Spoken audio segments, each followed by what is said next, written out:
Welcome to the Run Lift Mom podcast, where we're talking about running, lifting, and momming, not necessarily in that order. For the second time this month, I have a dietitian for you. That is because I believe so strongly in our nutrition's role in helping to run, lift, mom our best. This time I've got Cathey Stoner from Baby and Me Nutrition. Cathey is a registered dietitian who specializes in pregnancy and postpartum nutrition. Without further ado, here's Cathey Stoner. All right, Cathey, welcome to the Run Lift Mom podcast. Thank you. Thank you so much for having me. So you are the second registered dietitian that we've had here this month. I am a blessed girl. Tell me though, so we're getting specific today. Yes. You know, we know how capable you are as a health professional, but you have a very specific service area in serving pregnant and new mothers. Can you tell me how you got into that niche specifically? Yeah, of course. So I've been a registered dietitian for about 10 years. I knew at 17 I wanted to be a dietitian. I grew up in a very integrative household where we did a lot of nutrition therapy, just naturally, alternative health. And so I've always loved wellness in general, just kind of more off the beaten path. Nutrition therapy. And so you mean like food heals your body type of vibe? Absolutely. Yes. Great. Absolutely. Yeah. So I grew up with a good amount of digestive disorders, and when conventional medicine failed, my parents, thankfully I credit a lot to them, really guided me towards nutrition. And so I really fell in love with that as a therapy, and I gravitated towards women's health really early to it. And it was fun for me to study, but of course, my story goes even deeper.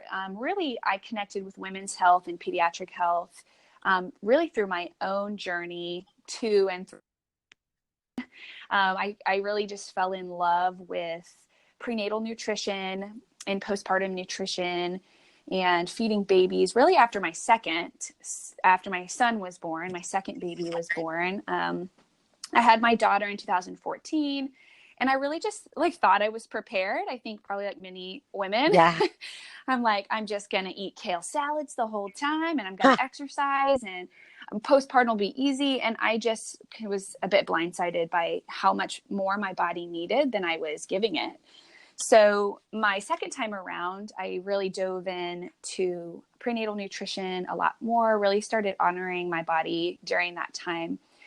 Now, a lot deeper. And can I ask, yeah. So I'm doing my math and you're giving me the timelines here. You were already a dietitian when in 2014 you have that so I mean right. So you're the it's hard for anybody and everybody. You're lovingly the food police, right? And you're the health woman. Right. And then so what I hear you saying is that personal experience made you say, oh yikes, this is kind of a different ballgame.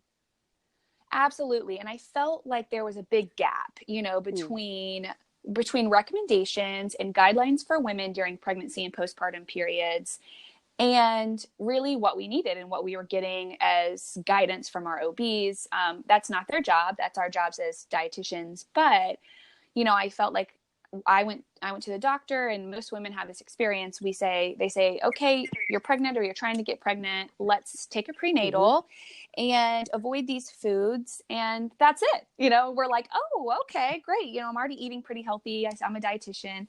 But in reality, our bodies need so much more than that. And I really kind of fell in love with birth and just the birth world and the mom and baby world. And so for the past 2 years, I started focusing really a private practice on that subject, because with the birth and pregnancy and postpartum of my son, who was my second, it just was a whole different empowering experience. And so I'm really excited to share that information with others, women who need a little bit more than just the general recommendations. Oh, I love that you have the personal experience of maybe having room to improve, as well as always, I guess having your own medicine as well as other. Yeah. Now you've got a practice focused on this. So you've worked with a lot of women. Cathey, I'm assuming that eating sushi isn't the biggest mistake that you see women making. No, not at all. Talk to me a Yeah, little bit not at all. about that. Like, what's the biggest boo-boo we're making out there when we are expecting baby? I think the biggest, I guess, mistake we're making is not focusing on nutrition, actually not making any alterations to our nutrition when we're pregnant or when we're trying to conceive or even postpartum. Like I mentioned with my first experience, I think many have that experience where we focus a lot on the foods that we shouldn't be eating, right? We focus a lot on, oh, we shouldn't be eating, you know, like you said, eating sushi, which we can talk about, or I shouldn't be drinking alcohol or, you know, things like that. And then I'll take my prenatal. And that's the only adjustments we make. Our mistake is that we're not focusing on the foods that we should be eating to build baby and to help mom's body support her pregnancy and postpartum period. So now we know that prenatal nutrition can make huge influences on mom and baby. So we know that what baby's exposed to, positive or negatively, can turn on or off genes in their body in utero. And we know it can influence baby's health through adulthood by, you know, predisposing them to chronic diseases. We know that it can affect their brain development, their risk for allergies, and boost their immune system, all based on what they're exposed to in utero.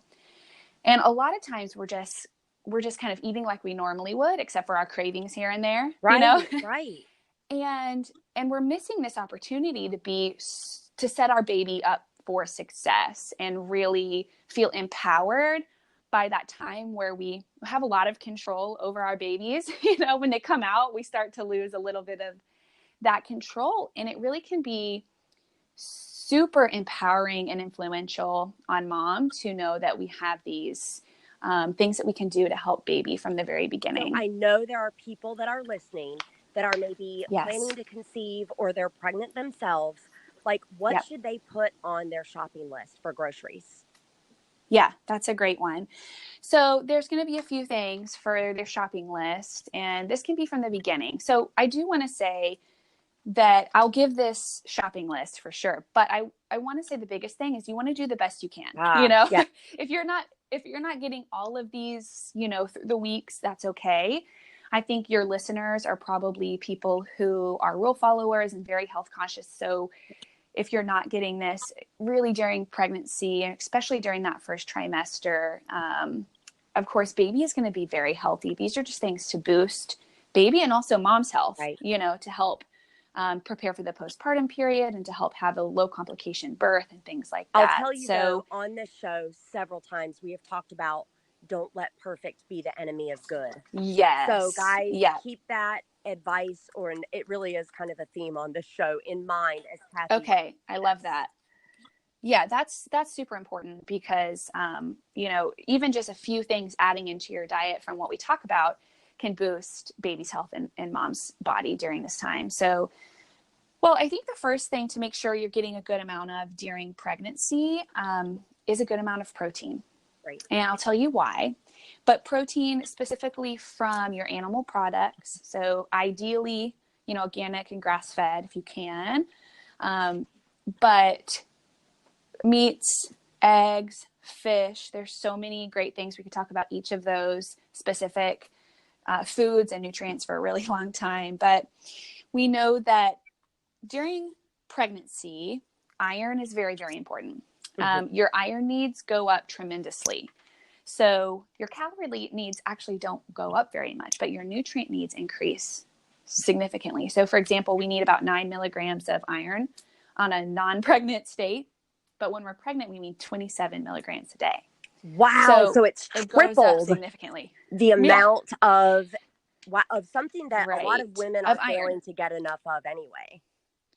Exactly. And of course, when you have low iron when you're pregnant, you're fatigued. You have other complications that could happen, and you're fatigued anyway, you know, so you don't want to have anything else aggravate that. So getting enough protein can help iron. So specifically your animal proteins have a good amount of iron. So your chicken, your fish, beef, turkey, things like that, but also protein just in general. So if you need to add a protein powder, a protein shake, that helped me meet my needs a lot better just from food sources, especially that first trimester when not much sounds good. Now, you mentioned nuts organic and eggs and grass-fed, obviously being like quality being king.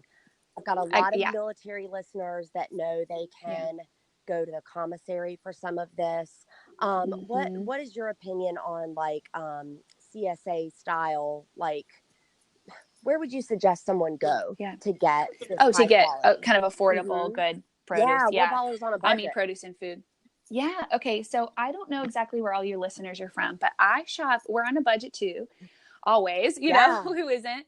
And I shop at Aldi. Does anybody, I don't know if you know about yeah, Aldi. Yeah. You can get grass fed beef there, ground beef for like $4 a pound, yes, $4.50 a pound. It's pretty awesome. So they have a lot of great organic produce as well. And listen, we're not going to be perfect. right. Again, there's I sometimes give people the like if you're going to buy organic, your animal products are probably where you want to go, like your meats and your Right. dairy. And then there's a few fruits and vegetables that you want to keep an eye out for.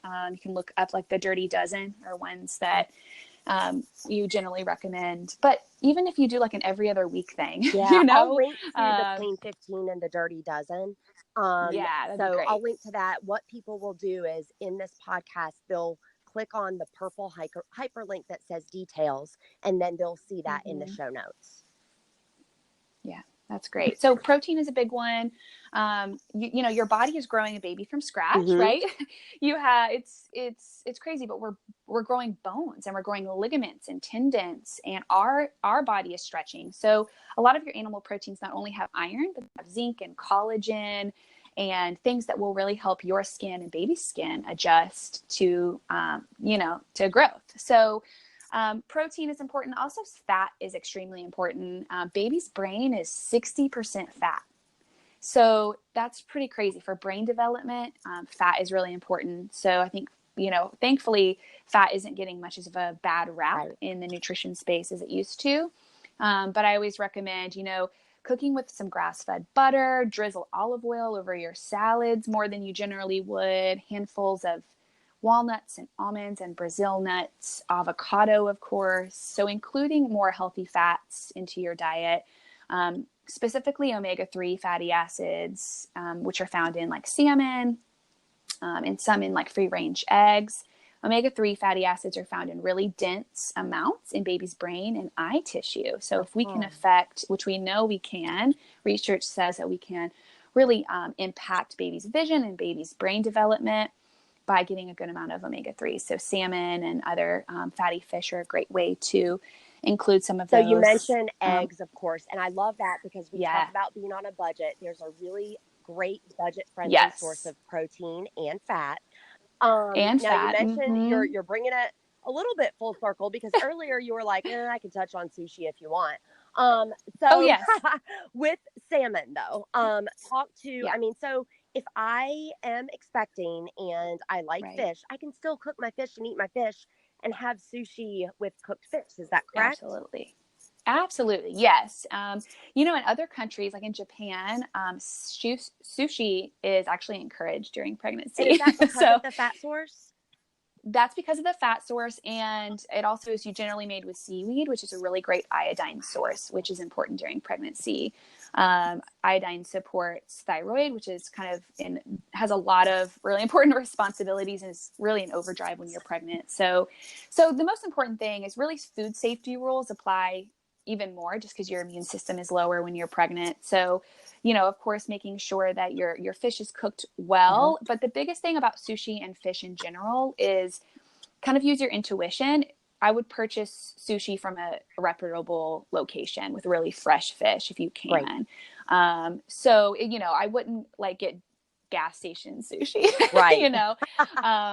So use if it smells bad, if it feels funky, follow your gut and your intuition with that. And of course, if you just feel safer with eating cooked fish, then that's go for it, But we could do we could go out to sushi and do a veggie roll or a seaweed salad or something with cooked fish. We can have our sushi night.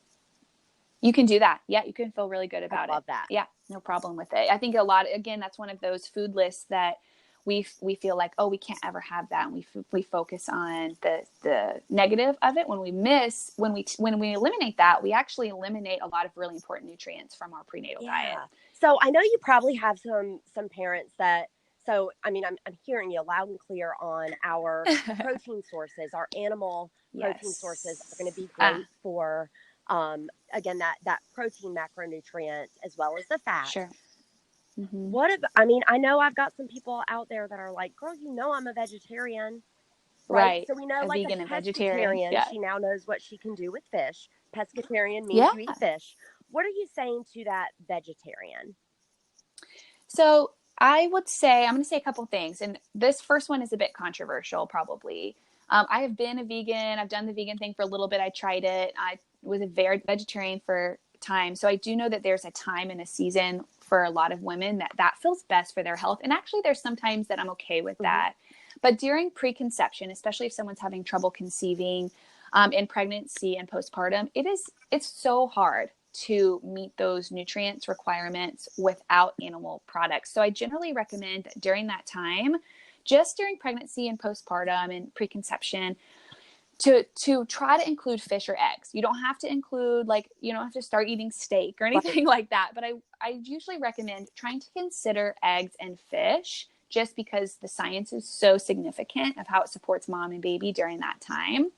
And if it's an ethical thing for you, then I absolutely understand. But if it's kind of a health related thing, I would recommend considering fish or eggs to support you during that time. But if it's ethical, there are a lot of good, continue focusing on plant-based proteins, but you just have to make sure that pretty much at every meal, you're getting some form of plant-based protein, and fat is going to be what you want to focus on when you're vegan or vegetarian. So making sure you're getting a good amount of plant-based oils and proteins. That is a really great tip for all the time if it is an ethical concern. Yeah. May I share something with you, Cathey?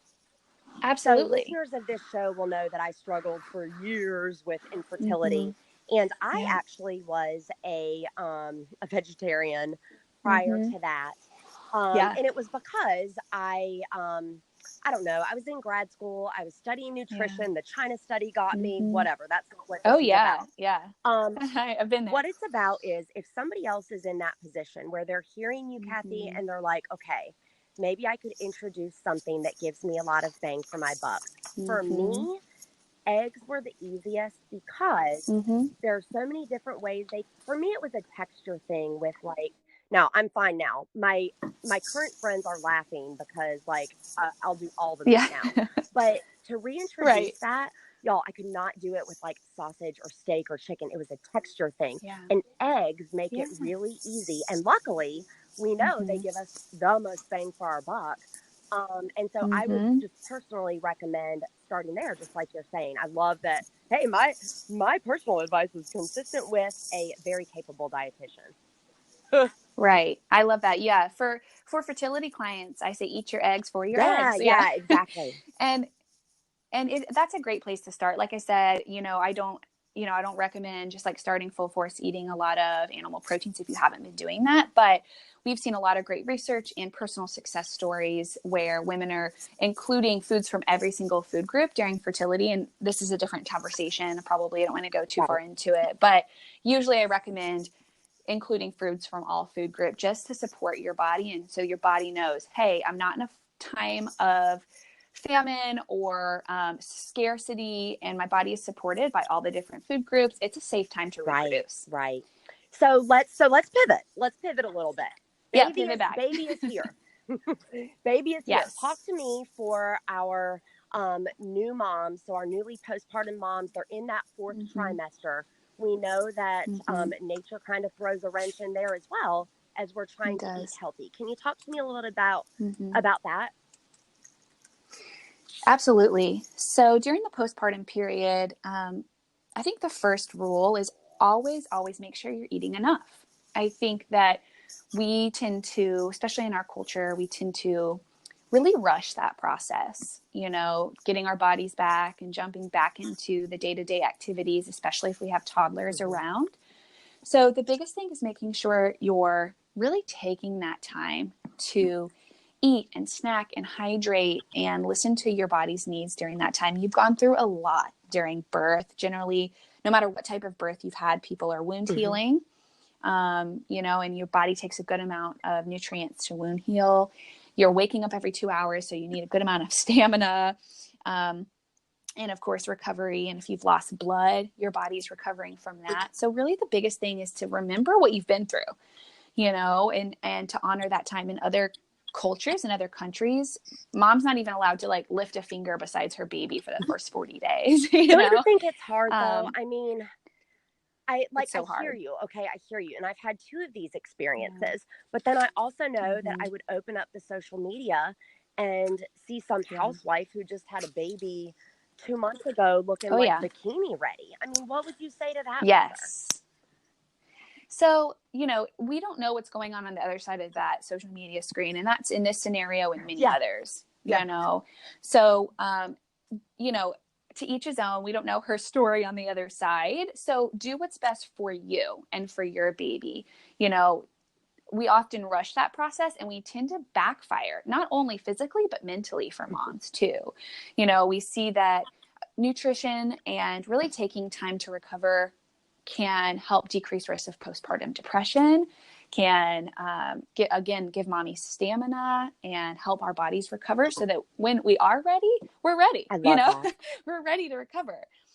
So I think the first rule is to make sure we're eating enough, and other foods that can really help with recovery is things that we've already talked about. So getting enough fat and protein, specifically your proteins, your animal products that we've talked about have a good amount of collagen and zinc, and those 2 are really important for wound healing.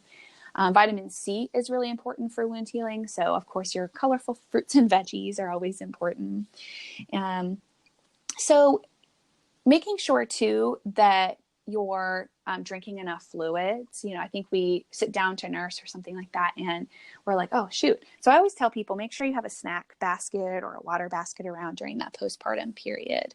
So those are some few things. Always accept help, you know, meal delivery services, a meal train, and you can always put your dietary restrictions on there if you have food sensitivities, but accept help. We don't have to be the super mom that is on like the Instagram story, you know. We have to do what's best for you and for our family and for your family. So I think that kind of having expectations on yourself that says, what are my goals during this postpartum period? Is my goal to get back in my bikini body?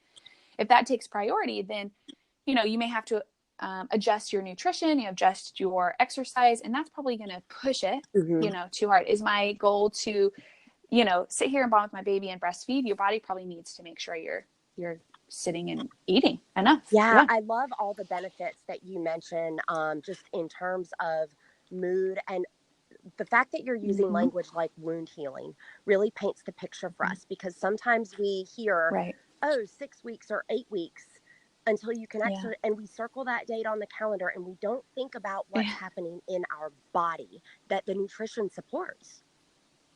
100%. Right. We often think we're just eating to kind of get from day to day. And this is where it's really powerful when you start to think of food as medicine for your body and food as healing. And really that rest time as a time for you to nourish your body because it's been through a lot, you know?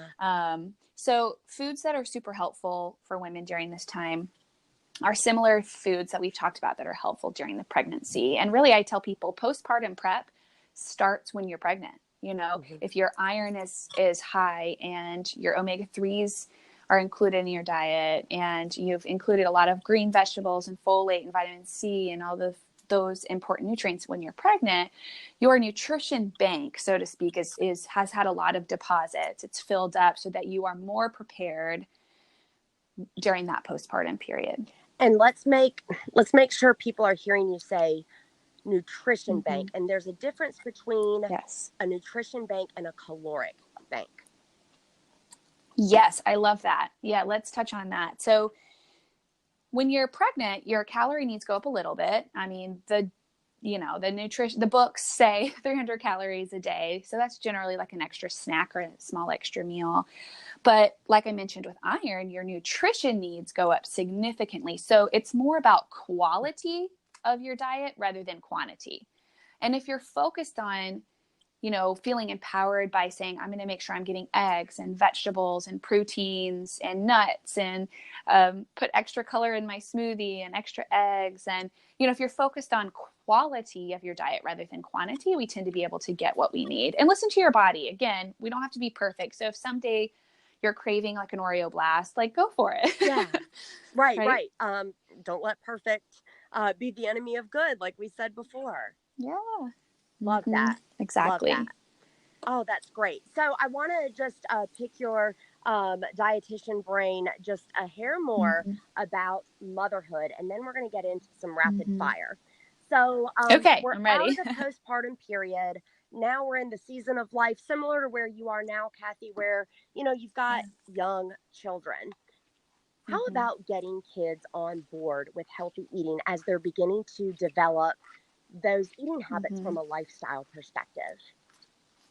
Yes, I love this question, mainly because, like you said, I'm here now kind of I have a 2-year-old and a 4-year-old. So I'm right there with you. And I teach baby-led weaning and first food classes here in Nashville. And so I think this question is so fun. I think we're used to having mealtime being a stressful time for us as mothers, when we can actually take this time to really have fun and teach our children to be adventurous eaters. So I'll give you a couple tips here. But the reality is that our kids tend to be, happier eaters and more adventurous eaters when they feel a sense of control. Like most of them will not feel like, response to pressure, right? We tend to back away if we're feeling pressure at the dinner table.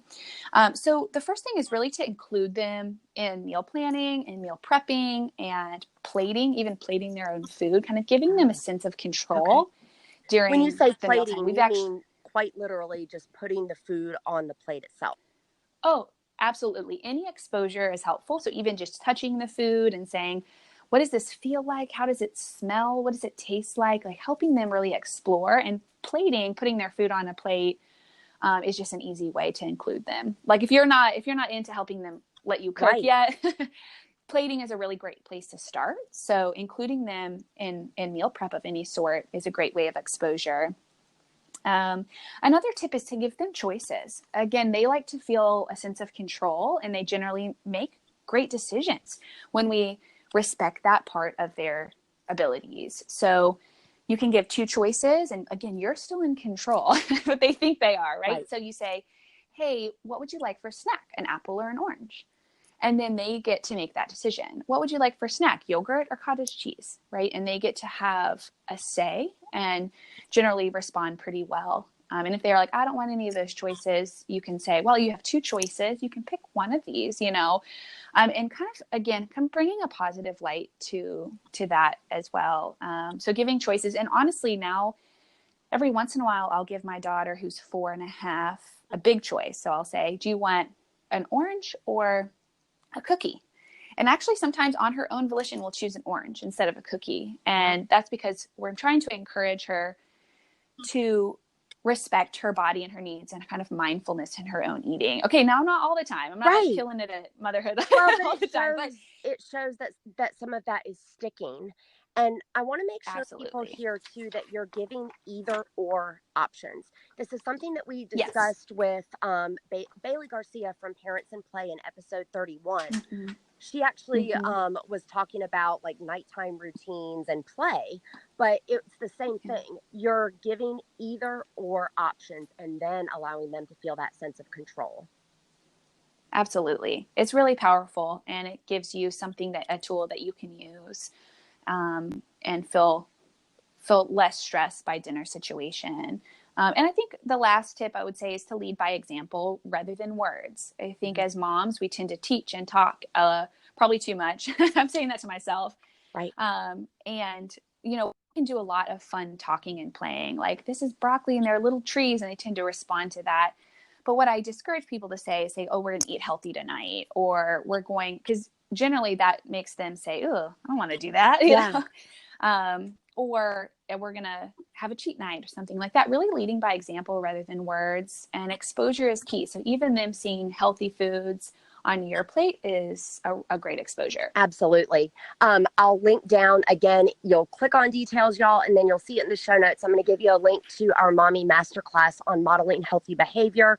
You will hear Amy Schwartz open that up with, seriously, telling a story about how she doesn't like broccoli, but she eats it in front of her kids. And guess what? All 6 of her kids eat broccoli because they see I love that. Trying and doing it. Actions definitely speak louder than words, even in parenting. Yeah, it's really powerful. That's great. So, Cathey, rapid fire time. Okay, ready. I was going to ask you what you wanted to be when you grew up, but then you said that, wow, from adolescence, you wanted to work with food, like food as a healing mechanism. Mm-hmm. I think before that, I did want to be in the medical field, nurse before that, but I honestly don't remember anything else. I remember thinking when I found out nutrition was a field, I was like, oh, in the medical field without, I don't know, some of the downsides of the medical field. I'm sold. So. Yeah. And you're able to heal people's bodies through food and work in those interdisciplinary teams. Slam dunk. Your little girl self would be high-fiving you. Okay. I know. Another pivot here, though. So let's talk. Okay. This is the Run Lift Mom podcast. So we've got fitness buffs here. If you've got an hour to get your sweat on and work out, what are you going to do? Mm-hmm. Oh, I love that. So I used to be a runner. I'm not so much anymore. And so now I still love to be outside, and I do I push that double stroller with all my might and do kind of like a walk and run interval. That was what I would do if someone gave me an hour to work out. I really love, even in the heat, to sweat. So to walk and run. Oh, I love that. Mm-hmm. Bob by Bright Pack, please sponsor this podcast. Just kidding, they're not. Please. Please. That also make a quad. Moving on. No, I love that. And what I think people sometimes don't understand when they see moms getting their sweat on with one of those strollers is, the stroller itself is probably 20, 25 pounds for a double. And then you've got the kids. And then if you've got the terrain that I know you do there in Nashville, man, that is a really good use of your time for that hour. It's a good workout. Yeah, for sure. Okay. And then finally, Cathey, what advice would you give your younger self for motherhood? Oh, wow. Oh, let's see. I think the biggest advice, where I have to remind myself this every day, but especially as a new mom, is to really just live in the present. I've always been kind of a to-do list maker and a planner and looking forward. And so I think the best advice for myself, my younger self, but also my daily self, is to really just slow down and soak it up and enjoy the present. I think there's no better way to end this. Cathey Stoner with Baby and Me Nutrition. Out of the park. I'm so blessed to have you on here. And I'm going to put your information below so folks can find you. That's awesome. Susie, thank you so much for having me. I've really enjoyed it. Thank you.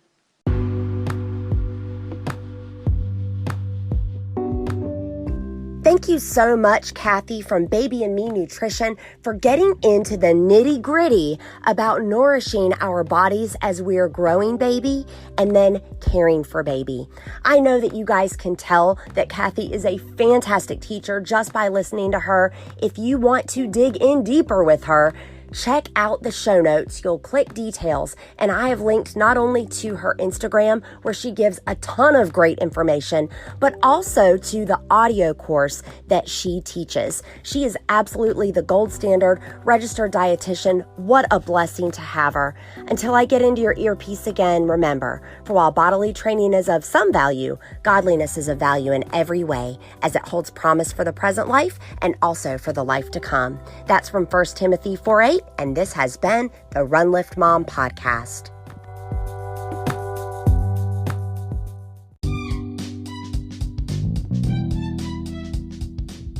It's time for the Zaya Active item of the week, and this week it is the Light and Tight Pocket Legging. We have our leggings in different lengths, so we've got some capri, we've got some 7/8. It doesn't matter. I need you to have a pocket on that thing. Did you hear Cathey in this episode when she said, as you're nursing or feeding baby, you gotta have those snacks. You've gotta have that water. You guys, if you have a pocket on your leggings, you can put those snacks. You can put the water bottle in the pocket of your legging. Click on details. You'll see in the show notes, item of the week. Check out the pocket legging, especially if you are in that 4th trimester and a busy bee who needs to eat and drink.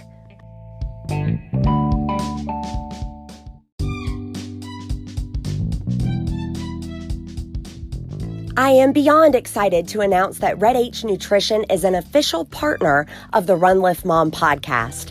I've been a Red H sponsored athlete since November of 2018, which means that I've trained for multiple marathons, a 100K trail race, while using these products to supplement my training as well as on race day. And I think that you can take it to the bank. They work. Some of my favorites are Super Greens, Super Flexi, and ZenRem, but you can click on details in the show notes to shop Red H Nutrition and check it out for yourself.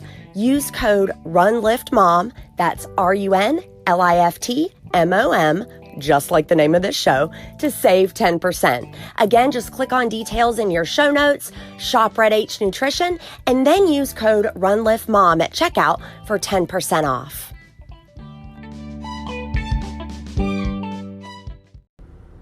Hey, Run Lift Mom listeners, you know I'm the mom of 4 kids under age 5, and therefore I am always looking for ways to work smart, not hard. Anchor is the smartest way to make a podcast. Let me tell you why.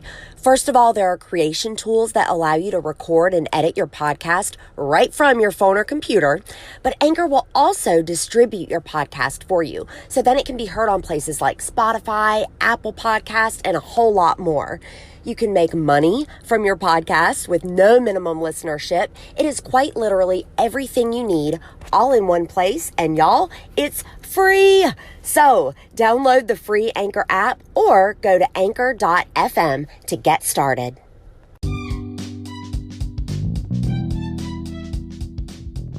Thank you for being a Run Lift Mom podcast listener. You guys have been fantastic and helped me grow this show by liking, subscribing, and sharing the episodes with your friends. I want to reward you for that. To celebrate my year anniversary at Zaya Active, I am launching an ambassador program. This is essentially where you can help me share the Run Lift Mom brand, including the podcast, and get rewarded with some serious perks. It's a pilot right now, and real talk, I am looking for people who are different than myself. I want people that do different things for activity than I do, that look differently than I do. Maybe you even have a different scenario day to day than I do. That's good. I want to help share this show, share the Zaya Active brand. What you're going to do is click on details. You'll see a hyperlink that says Become an Ambassador, and you can get in touch with me for more information.